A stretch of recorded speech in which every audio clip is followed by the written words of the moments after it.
Before we start our new section, any question regarding our last homework? Okay, Joe. Yeah, I have a question about homework problem 4.2. This one, right? Yes. What method have you tried? Well, I first tried to simplify it, but the degree of the numerator is lower than the degree of the denominator, so the long division did not apply. Well, if the degree of the numerator is lower, what method should work in general? Partial fraction decomposition. Good. Yeah, but I tried, it didn't work. How did you set up the decomposition? I set it up as a over x squared plus 3 plus b over x squared plus 1. Does everybody agree with this setup? Jerry, you shook your head. Why did you disagree? The degree of the numerator should be 1 lower. Excellent. So Joe, instead of a, what should it be?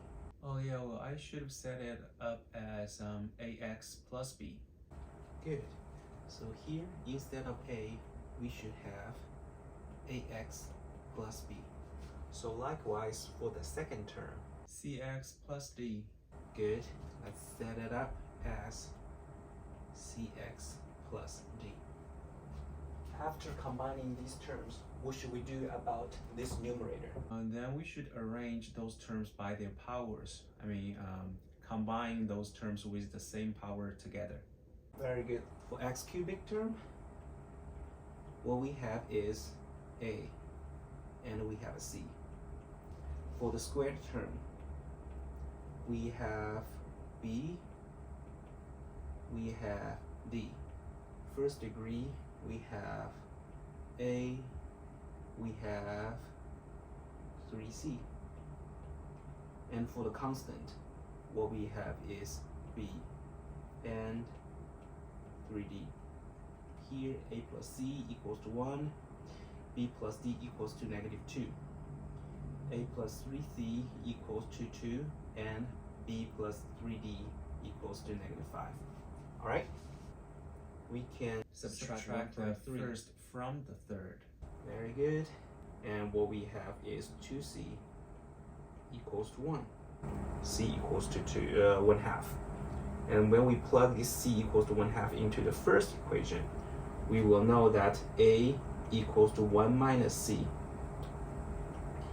So a is 1/2.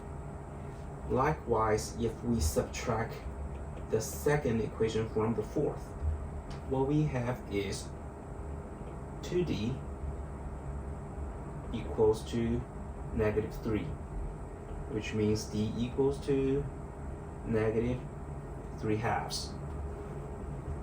So now we have d, we can just plug this d into equation 4, so we will know that b should equals to -5 minus 3d, which is -5. So negative, they become positive, 9/2. So that means b equals to -1/2. So after plugging these a, b, c, d, we see like this fractions over fraction. So it's a bit more complicated. We can simplify it by taking out the common factor 1/2 here. So we take 1/2 on the numerator out. We have this one. So the numerator here is simplified as x minus 1. Likewise, there we have x minus 3. So to solve for the first term, what should we do? We can solve it by substitution. Very good. We can use substitution, right?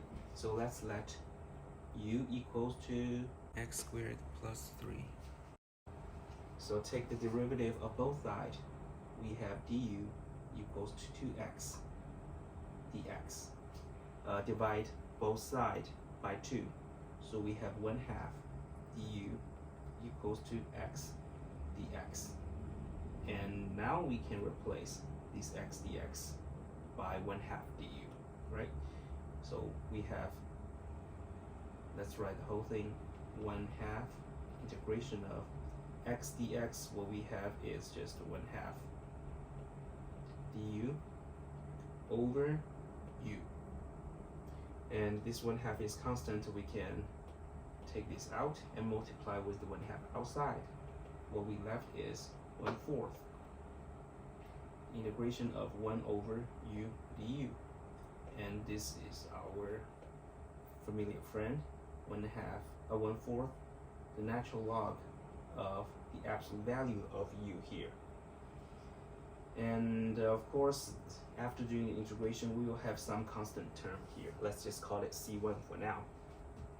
And then replace this u back by our x. We have 1/4. The natural log of the absolute value of u is x squared plus 3 plus C1. Okay, very good. So now we have the result for the first part. Then what about the second part? Arctangent x something. Yeah, it looks like arctangent something, right? But do you remember for arctangent, what we have is 1 over x squared plus 1. But we have a plus 3 here. So what should we do? We can try another substitution so that that plus 3 will eventually appear as plus 1. Very good. We can take the factor 3 out of this term. So we will have something plus 1, right? So let me write this down. So we can do, that'll be the original 1 over, we want to take 3 out. And then we will have plus 1. The inside we should have divided by 3, okay? So if you are not familiar with this manipulation, you can always do the trick is just take these 3 out. So you write 3 times parenthesis something plus 1. And then you compare the original with the new thing here. And you see that 3 times 1 is 3. That will give us the original plus 3 here. And we want to know what should we divide. And then the original coefficient is 1. Then we know 3 divided by 3 is 1. So we can just do this. We can let, let's call it v this time. V squared equals to x squared over 3. If we can do this substitution, so which means we will have 3 times parenthesis, this whole thing will be v squared plus 1. That looks like something that we really like, right? Let's take the square root of both sides. We will have v equals to x over square root of 3. dv equals to 1 over square root of 3 dx. That means dx equals to square root of 3 times dv. Replace this dx by square root of 3 dv. Negative 1/2. Integration of 1 over 3 times, we have v squared plus 1 times square root of 3 dv. Now this square root of 3 over 3 is constant. We can take it out. So we end up having negative square root of 3 over 6. The integration of 1 over v squared plus 1 dv. Square root of 3 over 6 times arctangent v. Square root of 3 over 6 arctangent v is x over square root of 3 plus c2.